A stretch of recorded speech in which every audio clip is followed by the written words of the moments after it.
6장입니다.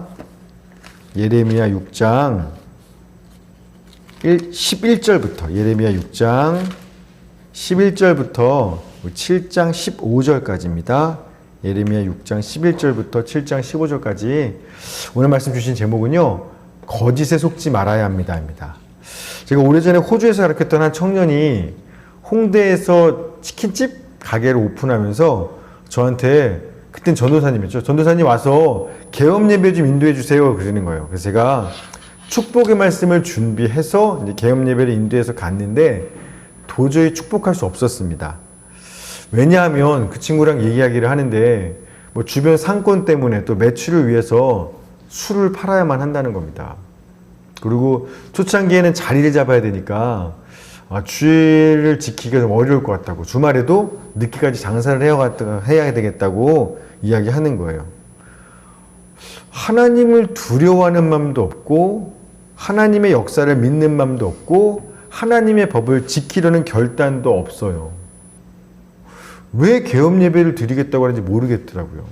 그런데 이 친구 생각에는 아마 무슨 일을 시작할 때 개업 예배를 드리고서 사업을 해야지만 하나님께서 축복하셔서 장사가 잘 될 것이라는 생각이 있으니까 하나님을 두려워하지도 않고 그분의 역사를 믿지도 않고 그분의 법을 지킬 결단도 없이 장사하면서도 개업 예배는 꼭 하고 사업해야겠다라는 겁니다. 그래서 제가 미안한데 온전히 축복해 줄 수 없겠다고 주의 이름으로. 왜냐하면 장사가 잘 되는 축복보다 먼저 네 안에 오직 주님을 경외하는 믿음을 세우는 일이 먼저일 것 같다고 제가 그런 조언을 하고 돌아왔던 기억이 납니다. 그리고 얼마 지나지 않아서요, 개업 예배 드리면서 시작했지만 그 사업 망했습니다. 곧 치킨집 문 닫았어요. 또 다른 청년은 저한테 결혼식 기도를 부탁하더라고요. 와서 목사님, 저희가 주례를 안 하니까, 그러니까 주례 없이 사회로만 이제 하는 결혼식을 하니까 와서 축복하는 기도를 좀 해달라고, 결혼식에. 그런데 결혼하는 자매가 누구냐고 물어봤더니 불신자래요. 예수를 믿지 않는 사람인데, 그래서 제가 난 그 결혼 축복할 수 없겠다고 반대한다고 얘기했습니다. 그런데도 그 녀석이 자꾸만 착한 여자니까 결혼하고 나면 예수 믿을 거니까 전사 모셔서 저한테 저희 결혼식에 축복 기도를 좀 해달라고 하는 겁니다. 그래서 제가 미리 이야기했어요. 정 부탁하면 내가 결혼식 가서 기도는 해주는데 축복 기도는 못하겠다. 하나님이 허락하지 않는 기도를 하는데 어떻게 내가 하나님을 축복할 수 있겠어. 그러면서 부터 기도하라고 하면 가서 나는 주님 주신 말씀 그대로만 기도할 거야. 그래도 괜찮겠어? 했더니 괜찮다는 거예요. 그래서 진짜로 결혼식에 가서 제가 두 사람을 축복하지 않고 두 사람이 주님 앞에 돌아올 수 있게 해달라고 그런 기도를 하고 왔던 기억이 납니다. 결론은 어떤지 압니까? 아직까지 그 여인은 예수 안 믿어요, 아직. 그리고 그 청년은, 오히려 그 청년이 교회를 떠나는 결과를 맞이했습니다. 여러분, 하나님께서도 오늘 유다 백성들한테 하나님의 심판을 선포하십니다. 예레미야 6장 11절 12절입니다. 시작. 그러므로 여호와의 분노가 내게 가득하여 참기 어렵도다. 그것을 거리에 있는 아이들과 모인 청년들에게 부으리니 남편과 아내와 나이 든 사람과 늙은이가 다 잡히리로다. 내가 그 땅 주민에게 내 손을 펼 것인즉 그들의 집과 밭과 아내가 타인의 소유로 이전되리라. 여호와의 말씀이니라. 아멘. 유다 백성을 하나님의 심판이죠. 그러면서 왜 너희가 이런 심판을 받게 되는지 그 이유도 설명하세요. 13절입니다. 이는 그들이 가장 작은 자로부터 큰 자까지 다 탐욕을 부리며 선지자로부터 제사장까지 다 거짓을 행함이라. 아멘. 모든 백성들, 작은 자부터 큰 자까지 다 탐욕을 부리며 삽니다. 그러면 백성의 지도자들은 뭘 했어야 되냐면, 선지자와 제사장들은, 이 지도자들은 백성들의 탐욕을 책망하고 하나님의 심판을 경고하면서 그렇게 살면 안 돼. 얼른 회개하고 하나님을 두려워하는 마음으로 정직과 공의의 삶을 살아야만 해 라고 가르쳤어야 되는데, 오히려 지도자들, 선지자와 제사장들이 백성들한테 거짓말을 행했다는 겁니다. 뭐라고 거짓말을 했냐면 6장 14절입니다. 그들이 내 백성의 상처를 가볍게 여기면서 말하기를 평강하다 평강하다 평강하다 하나 평강이 없도다. 분명 하나님은 탐욕의 죄에 대한 경고와 심판을 말씀하셨는데 이 지도자들은 백성들한테 뭘 얘기하냐면 너희가 탐욕하는 대로 바라는 기도 제목 있어? 소원하는 게 있어? 하나님이 잘해 주실 거야. 평강할 거야. 만사형통할 거야. 거짓말로 축복했습니다. 그러자 백성들이 어떻게 되었냐면 15절입니다. 그들이 가증한 일을 행할 때 부끄러워하였느냐? 아니라 조금도 부끄러워하지 않을 뿐 아니라 얼굴도 붉어지지 아니하느니라. 그러므로 그들이 엎드러지는 자와 함께 엎드러질 것이라. 내가 그들을 벌하리니 그때 그들이 거꾸러지리라. 여호와의 말씀이니라. 아멘. 분명 하나님의 심판을 받을 가증하고 부끄러운 자기 탐욕을 채우기 위한 온갖 짓들을 행하면서도요 전혀 부끄러워하지 않아요. 술 팔고 크리스찬이 주일에도 장사하고 불신자와 결혼하고 내 탐욕을 위해서 내 뜻대로 내 맘대로 하나님이 허락하지 않는 가증한 일들을 행하면서도요 조금도 부끄러워하며 얼굴이 붉어지지 않아요. 왜요? 하나님의 지도자들, 제사장과 선지자 같은 사람들이 하나님의 이름으로 축복하고 잘 될 거야. 네가 기도하고 예배했으니까 평안하게 잘 될 거야. 아무 문제 없이 평강할 것이라고 하나님의 지도자들이 이야기했잖아요. 그래서 하나님 뭐라고 말씀하시냐면 그들이 엎드러지는 자와 함께 엎드러질 것이고 그들을 벌하고 거꾸러지게 만들겠다라고 말씀하시는 겁니다. 하나님께서 예레미야 선지자에게 예레미야야 너는 예루살렘 성전 문에 서서 하나님께 예배하러 오는 유다 백성들한테 말씀을 전하라고 말씀하세요. 자, 7장 2절입니다. 7장 2절 시작. 너는 여호와의 집 문에 서서 이 말을 선포하여 이르기를 여호와께 예배하러 이 문으로 들어가는 유다 사람들아 여호와의 말씀을 들으라. 자, 뭐라고 말씀하시나 무슨 말씀을 들으나 들어보십시오. 자, 7장 4절입니다. 너희는 이것이 여호와의 성전이라 여호와의 성전이라 여호와의 성전이라는 거짓말을 믿지 말라. 지도자들이 거짓말하고 있거든요. 예루살렘 성전은 하나님의 성전이야. 여호와의 성전이기 때문에 이 성전에서 하나님을 예배한다라면 성전을 위해 봉사하고 이 성전에 너희가 값비싼 예물과 헌금을 드린다면 하나님께서 그 예배를 기뻐 받으시고 평강과 축복을 베푸실 것이라는 그 거짓말을 믿지 마. 그거 거짓말이야. 성전에서 예배하면 됐다고? 그럼 복 받을 거라고? 그런 거짓말을 믿지 말라고 예배하러 오는 사람들에게 성전에 서서 이야기하라는 겁니다. 하나님께 제사 드리는 게 중요한 것이 아니라 그들이 심판을 받지 않고 진짜 하나님의 평강과 축복을 받아서 살려면 뭘 해야 되는지 똑바로 알려줘 라고 말씀하셨어요. 그게 뭐냐면 3절입니다. 만군의 여호와 이스라엘 하나님께서 이와 같이 말씀하시되 너희 길과 행위를 바르게 하라. 그리하면 내가 너희로 이곳에 살게 하리라. 아멘. 너희의 길과 행위를 바르게 하라. 우리로 치면 이런 거예요. 야, 교회 와서 예배 빠지지 않았다고 해서 봉사하고 헌금하고 개업 예배 드리고 목사가 결혼식에 축복해 줬다고 해서 하나님의 평강과 축복을 받게 되는 게 아니야. 실제로 예배하는 너의 삶이 하나님을 경외하는 마음으로 바른 길과 바른 행위의 삶을 살아야지만 하나님께서 너에게 평강의 축복을 하시고 너희가 이곳에서 잘 살게 되는 복을 받는 거지. 예배 드렸다고 해서 교회 와서 목사가 축복해 줬다고 해서 그랬다고 아니에요. 네 삶이 복받을 삶이 아닌데 어떻게 복받겠어. 예배한다고 면죄부되는 거 아니야. 이 이야기를 성전에 예배하러 오는 사람들한테 꼭 해주라고 하나님이 선지자한테 이야기한 겁니다. 유다 백성들은요, 하나님의 성전이니까 성전 와서 예배만 드리면 제사장과 선지자들이 축복만 해주면 다 잘 될 거라고 그런 거짓말을 믿고서 성전에서 예배하지만 그들의 실제 삶은요 엉망진창이었어요. 하나님을 전혀 경외함 없이 자신의 탐욕을 채우기 위해서 도둑질, 거짓말, 간음, 살인, 풍요의 신인 바알을 숭배하는 온갖 불의와 불법과 우상 숭배를 일상에서는 성전 밖에서는 그렇게 살았다라는 겁니다. 우리 7장 8절 9절입니다. 예레미야 7장 8절 9절. 보라, 너희가 무익한 거짓말을 의존하는도다. 너희가 도둑질하며 살인하며 간음하며 거짓맹세하며 바알에게 분향하며 너희가 알지 못하는 다른 신들을 따르면서 예배는 드려요. 그러나 실제 삶은요, 정말 자기 탐욕을 위해 살아요. 하나님의 이름을 위해 사는 게 아닙니다. 자, 그러면서도 이들이 뭐라고 이야기하냐니까? 우리가 하나님의 성전에서 예배 드리는 사람들이니까 우린 구원받았어 라고 이야기한다라는 겁니다. 7장 10절입니다.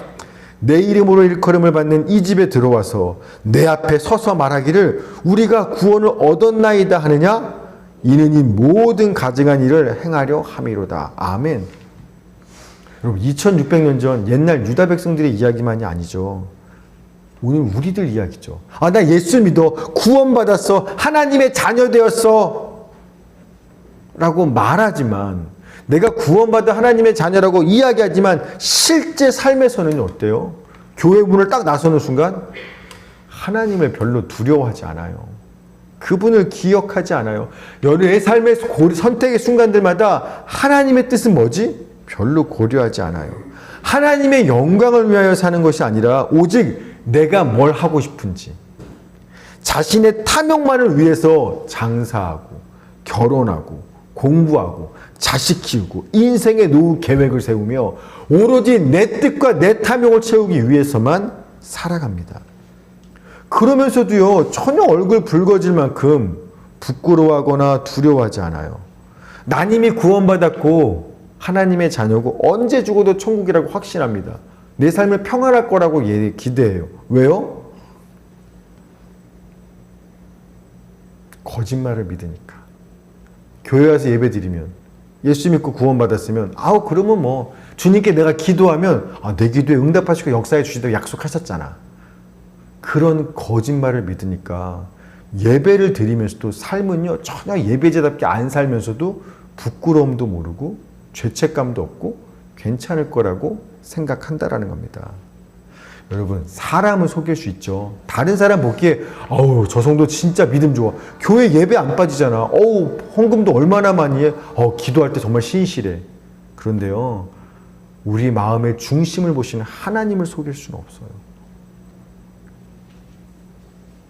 우리가 겉으로는 예배 안 빠지고 신실한 믿음의 사람처럼 보여도 우리 마음에 진짜로 내가 사랑하고 두려워하는 것이 하나님인지, 아니면 내 뜻과 내 소원과 내 탐욕을 사랑하고 내 뜻대로 안 될까봐, 내가 원하는 걸 못 가질까봐 그걸 두려워하는 것인지 주님은 속일 수 없다라는 겁니다.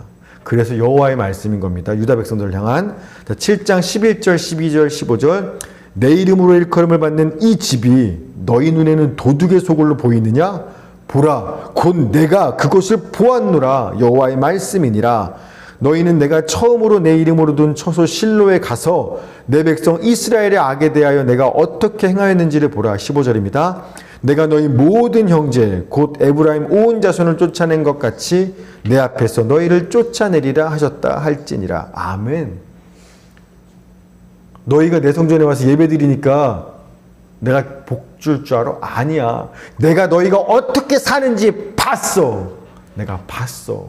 너희는 오히려 내 집을 도둑의 소굴로 만들었어. 여러분, 지금은요, 성전이 예루살렘에 있죠. 하나님의 성소가. 그러나 가나안 땅에 처음 들어왔던 때, 사사시대 때에는요, 이 성소가 어디에 있냐면 예루살렘이 아니라 실로라는 곳이 있었어요. 실로. 그 실로에는 하나님의 성소, 하나님의 법궤, 하나님 성의 제사장들이 있었습니다. 매일 하나님께 제사를 드렸어요. 그런데 우리가 알다시피 사사시대 때 이스라엘 백성들의 삶이 어땠어요? 예배는 끊인 적이 없지만 그들의 삶은요, 마치 하나님이 없는 것처럼 자기 소견에 옳은 대로 자기 탐욕을 채우기 위해서만 수단 방법 가리지 않고 살았습니다. 그래서 백성들은요, 우리는 하나님의 성소가 있으니까, 하나님의 법궤가 우리와 함께 하니까 삶은 엉망으로 살면서도 하나님의 성소, 하나님의 예배, 하나님의 법궤가 우리와 함께, 우리는 어디를 가든 승리하고 잘 될 거야 라고 믿었다라는 거예요. 그러나 어때요? 그 성소와 법궤, 성소, 실로 성소는 파괴되고 그 법궤는 블레셋에 빼앗기고 말았죠. 그러면서 하나님이 너네 그 실로에 한번 가봐. 성소가 있니? 얼마나 파괴된지 몰라? 마찬가지로 너희가 지금 예루살렘 성전에서 우리는 하나님께 쉬지 않고 예배하니까, 헌금하니까, 봉사하니까 망하지 않을 거야. 평안할 거야. 거짓말이야. 나의 구원과 평강은 계속될 것이라는 그런 거짓말 절대 믿지 마. 똑같은 꼴 당할 거니까 라고 이야기하시는 겁니다. 그래서 선지자는요, 예레미야는요, 이 백성의 멸망을 바라보면서, 심판을 바라보면서 마음이 병들어서 아파요. 자, 8장 18절입니다. 예레미야 8장 18절. 슬프다 나의 근심이여 어떻게 위로를 받을 수 있을까? 내 마음이 병들었도다. 그런데요, 정작 백성들은요, 하나님의 심판을 당했어요. 그래서 자기 죄 때문에 먼 곳에 포로로 끌려가 고통받으면서도요, 여전히 하나님을 원망합니다. 신기하게. 회개하는 게 아니라요, 원망하는 거예요. 8장 19절. 딸 내 백성의 심히 먼 땅에서 부르짖는 소리로다. 뭐라고 부르짖냐면 유다 백성들이 여호와께서 시온에 계시지 아니한가? 그의 왕이 그 가운데 계시지 아니한가? 그러자 하나님의 대답입니다. 그들이 어찌하여 그 조각한 신상과 이방의 헛된 것들로 나를 경노하게 하였는고. 아니 시온에 즉 예루살렘 성에 하나님이 계셨는데 그분이 우리의 왕이셨는데 그분이 우리를 지켜주지 않아서 우리가 이 먼 땅까지 끌려와서 포로 생활하는 고통을 받는다고 하나님을 원망하는 거예요. 우리는 하나님의 선택받은 백성으로 구원받은 백성이었는데 하나님이 지켜주지 않아서 왜 이 지역에 이르게 만들었는지, 왜 이런 고난을 내가 당해야 되는지 아직도 깨닫지 못하고 억울하다고 이야기하는 겁니다. 자신들이 왜 이런 고난을 이해 못하는 거예요. 왜요? 예배 드렸으니까. 예배 드리면 평안하다고 선지자들이 괜찮다고 얘기했는데, 근데 왜 예배 멈춘 적이 없는데, 헌신을 멈춘 적이 없는데 왜 이런 고난을 당하는지 전혀 깨닫지 못하고 하나님이 우리 안 지켰다고 그분에게 원망하는 겁니다. 그러자 하나님 뭐라고 말씀하세요? 너희가 조각한 신상과 이방의 헛된 것들로 나를 경노하게 한 줄 모르느냐? 라고 분노하시는 거예요. 여러분, 지금 하나님의 심판이 임박한 지금은요, 막 울면서 주님 앞에 돌아가야 될 때예요. 그래서 선지자는 가슴이 아프게 울어요. 그러나 백성들은요, 울지 않아요. 왜냐하면 거짓말을 믿기 때문에 그래요. 성전에 빠지지 않고 꼬박 예배 드리고 있으니까. 우린 이미 구원받은 하나님의 백성이니까 하나님이 지키고 보호하사 평안하고 하는 일마다 내 소원대로 다 잘 될 것이라는 그런 거짓말을 믿기 때문입니다. 그러니 삶이 하나님이 가증 여기는 죄들을 지으면서도요, 부끄러움도 없고 두려움도 없이 마치 하나님이 없는 것처럼 하나님을 섬기는 게 아니라 자기 탐욕의 우상을 쫓으며 살아가는 겁니다. 여러분, 교회 다니니까, 예수 믿으니까, 예배 빠지지 않았으니까, 주일 성수했으니까, 11조 헌금 열심히 안 빠졌으니까, 교인으로서의 기본적 의무를 다 행했으니까, 개업 예배 드렸으니까, 목사의 축도를 받았으니까, 결혼할 때 예배로 결혼 받았으니까, 그러니 하나님 말씀대로 못 살고 적당히 살아도 평안하고 괜찮고 천국 갈 것이라고 생각하는 건요, 정말로 위험한 착각이라는 겁니다. 여러분, 거짓말이에요. 이런 거짓말에 속으시면 안 되는 겁니다. 예레미야 9장 13절 16절입니다. 여호와께서 말씀하시되 이는 그들이 왜 심판받는지 이야기하는 거예요. 내가 그들의 앞에 세운 나의 율법을 버리고 내 목소리를 순종하지 아니하며 그대로 행하지 아니하고 그 마음의 완악함을 따라 그 조상들이 자기에게 가르친 바알들을 따랐습니다. 그러므로 만군의 여호와 이스라엘 하나님께서 이와 같이 말씀하시니라. 보라, 내가 그들 곧 이 백성에게 쑥을 먹이며 독한 물을 마시게 하고 그들과 그들의 조상이 알지 못하던 여러 나라 가운데 그들을 흩어버리고 진멸되기까지 그 뒤로 칼을 보내리라 하셨느니라. 아멘. 하나님을 예배해도요, 하나님의 율법을 버리고 그분의 말씀 그대로 살지 않아요, 실제 삶에서? 그러면요, 망하는 거예요. 하나님의 심판을 피할 길이 없는 겁니다. 예배 드렸다고 교회 다닌다고 해결될 문제 아닌 거예요. 그런 거짓말에 속으면 안 되는 겁니다. 이번 주 내내 제가 기도하는데 성령께서 제 마음을 계속 무겁게 만드는 주제가 있었습니다. 제가 며칠 전 일기에도 썼지만 지금 이 시대는 세상을 말하는 게 아니에요. 예수 믿는 우리들이 살아가는 이 시대는요, 예수를 믿지만 사실 믿음을 잃어버린 시대라는 책망이 계속 이번 주 내내 제 마음을 무겁게 누르는 성령의 깨달음이었습니다. 믿음을 잃어버리시더라뇨. 아, 교회가 이렇게 많은데요? 예수 믿는 사람들이 이렇게 많은데 믿음을 잃어버리시대? 여러분, 이스라엘 백성들이 광야에 살 때는요, 실제로 그들이 먹고 사는 모든 문제, 먹는 거, 마시는 거, 입는 거, 건강 문제, 다음 어디로 가야 될지 모든 실제적인 삶의 현장 속에서 생활이 전부 다 하나님의 공급과 인도와 구원과 도우심을 믿고 의지하는 삶이었어요. 진짜 믿었어요. 사실 하나님이 도와주지 않으면 살 수 없는 현실이었으니까. 자, 그런데 이스라엘 백성들이 가나안 땅에 들어간 후부터 상황이 바뀝니다. 성전에서 예배는 늘 드려요. 한 번도 멈춘 적이 없어요. 그러나 더 이상 먹고 사는 실제 삶의 모든 영역에 있어서는요, 하나님을 믿고 의지하지 않아요. 왜냐하면 가나안 땅은 광야와 달라요. 가나안은요, 풍요롭기 때문에 하나님이 굳이 도와주지 않아도 실제로 내가 먹고 살아가는 데 필요한 모든 것들을 해결할 다른 방법들이 넘쳐났기 때문이에요. 지금 이 시대가 그렇습니다. 주님을 향한 예배와 종교적인 행사들은요, 넘쳐납니다. 교회도 많고요, 예배도 얼마나 화려하고 많은지 몰라요. 그러나 성도들의 실제 교회 밖의 삶을 보면요, 그들이 먹는 문제, 입는 문제, 집 문제, 건강 문제, 자식 키우는 문제, 진로 문제, 노후 문제, 실질적으로 성도의 삶의 영역에 있어서는요, 어린아이처럼 하나님의 역사, 그분의 인도, 그분의 도움, 그분의 간섭, 그걸 믿고 의지하지 않아요. 왜요? 하나님은 저 하늘 위에 너무 멀리 계세요. 그런데 내가 오늘 가지고 있는 이 현실의 문제들은요, 하나님보다 실제로 이 문제에 나를 도와줄 너무나 가까운 수많은 각 분야의 전문 우상들이 있으니까. 그러니 굳이 하나님을 믿고 찾고 의지하지 않는다라는 겁니다. 날마다 성경 봐요.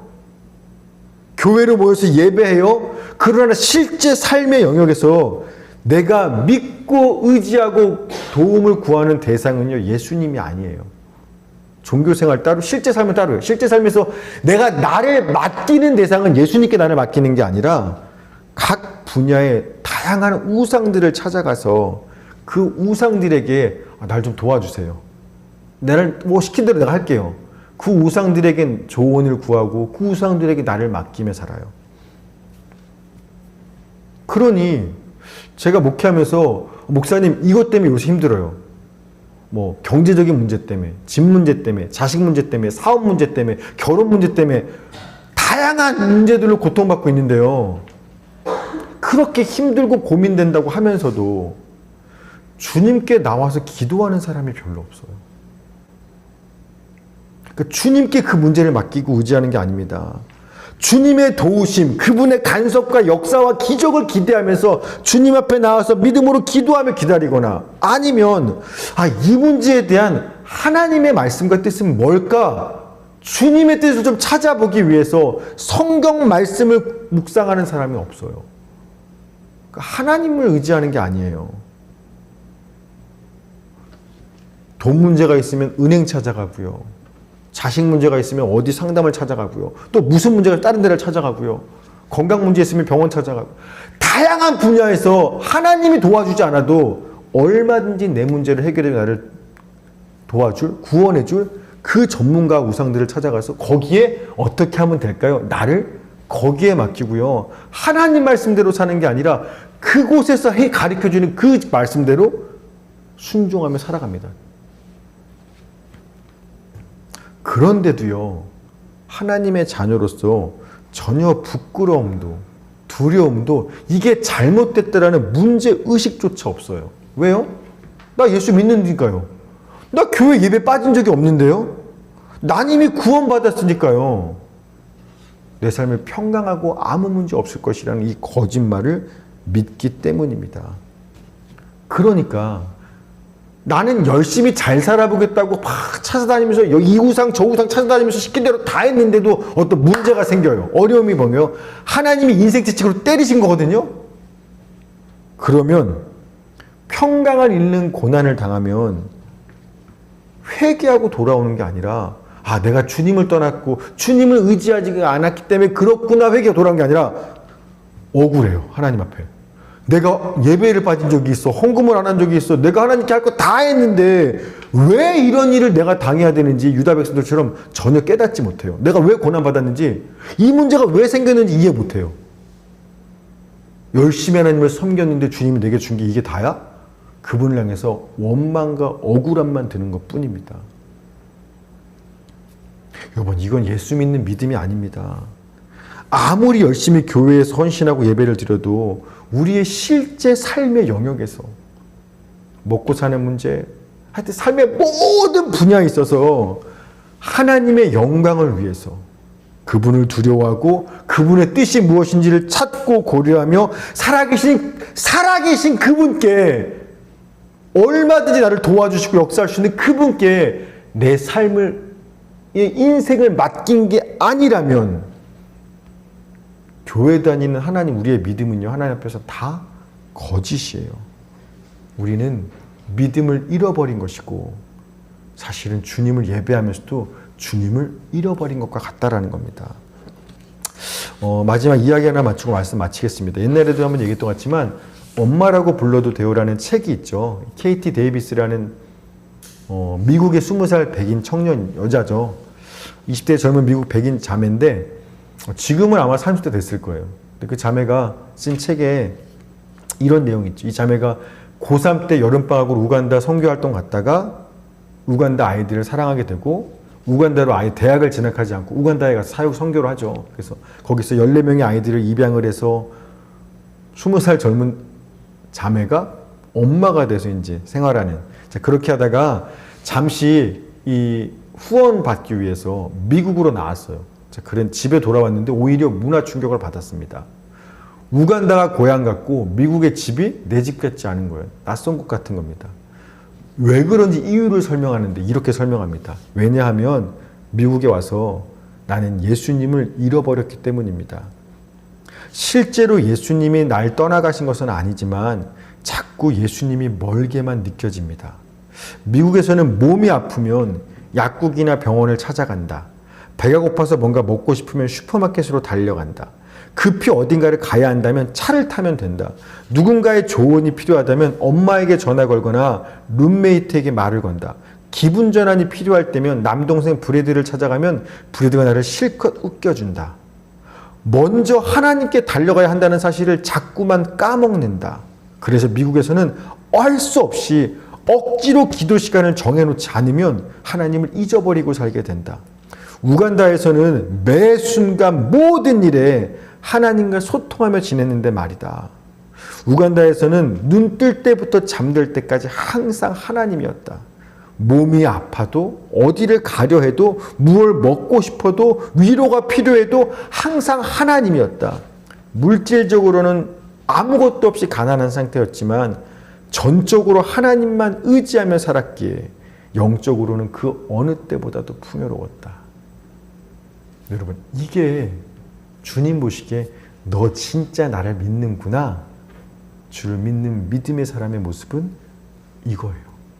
교회 와서 예배 드리는 걸로는 이 사람이 진짜 믿는 사람인지 아닌지 모릅니다. 실제 삶의 영역에서 하나님을 경외하고 그분을 두려워하고 그분을 고려하고 그분께 실제로 내 인생, 내 건강, 내 자녀, 내 사업, 내 학업, 그 모든 것들을 실제로 그분께 맡기고 사는 사람이 주님 보시기에 너 나를 믿는 사람인 거예요. 그런 사람에게 하나님이 평강을 주시고 은혜와 축복을 내리시는 거지 교회 다니고 예배 드리는 게 아닌 거라고 합니다. 바라기는 오늘 말씀 기억하시면서 물론 교회를 모여서 주님을 예배하고 교회를 세우고 봉사하고 헌신해야죠. 그러나 그것만으로 충분하라는 거짓말에 속지 마시고 오늘 실제로 교회 밖에 내 일상 생활 속에서는 내가 하나님을 의지하고 사는지 그분을 믿으며 사는지 아니면 하나님 외에 다른 우상들을 믿고 의지하고 그것들을 따라가고 섬기며 사는지 정직하게 내 삶을 돌아보며 주 앞에 믿음으로 돌아서는 우리 모두가 되기를 주의 이름으로 축원합니다. 아멘. 하나님 감사합니다. 오늘 이 새벽에 주님의 말씀을 듣습니다. 이 말씀이 아픕니다.